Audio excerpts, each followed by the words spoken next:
and welcome. And today I would like to talk about ancestral readings. Super cool, super exciting. I love this topic, one of my favorites.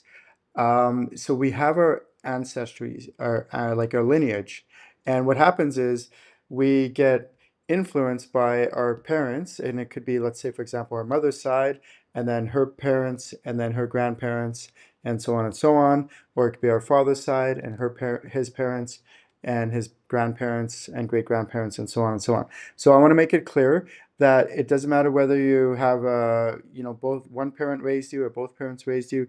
Their DNA, their genetics is still in you and is affecting you. And that's what we're talking about here today is genetics and lineage and how it's all passed down through your ancestors.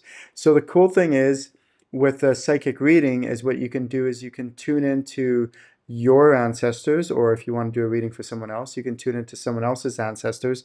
And what the way that I do this is I focus on the person, I make sure I have permissions, and then I focus on them, and then I go basically up their lineage, up, and then whenever I'm called to stop on whatever that ancestor is, I scan that ancestor. I feel into them. I'm like, okay, who is this as a person? What are they like? Maybe what era they're from? What's the personality like? Who is this ancestor? And then the biggest, most important thing is what's the reason that I'm tuning into this ancestor, and how is it relevant to the individual that I'm doing the reading for in this lifetime. So that's really important to know, is because we want to make sure that we're actually um, tying it all together.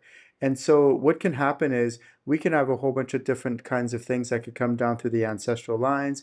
We can have different habits, different patterns that are happening, ancestral cycles and patterns that may need to be broken, addictions, and on and on and on. And I want to make it clear also is that not all of them are bad. There's a lot of good that have come through your lineage. And so we want to celebrate those. We want to look at, maybe you have, there's amazing things that could have happened that could have been passed down to you through your DNA. Won't list them all. There's basically infinite amount of things that could have been passed down. So we want to celebrate those victories as well. So the good, bad, and ugly can be passed down. Another cool thing that could be passed down, which I don't know if it's necessarily cool, but maybe there's a trauma that happened in one of your grandparents' life, and that was passed down to you, but maybe it's not online, it's offline until you reach the same age, for example, as they were when that trauma happened, then that can come online.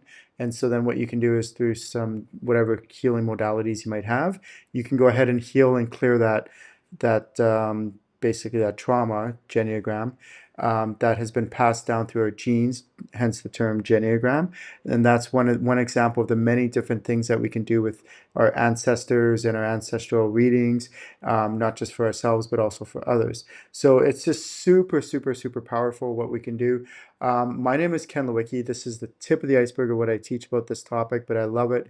It's something I'm really passionate about because of when you learn how to access it through channeling, you can do unlimited things with it. Have a wonderful day, everyone. We will see you all soon. Have a good day.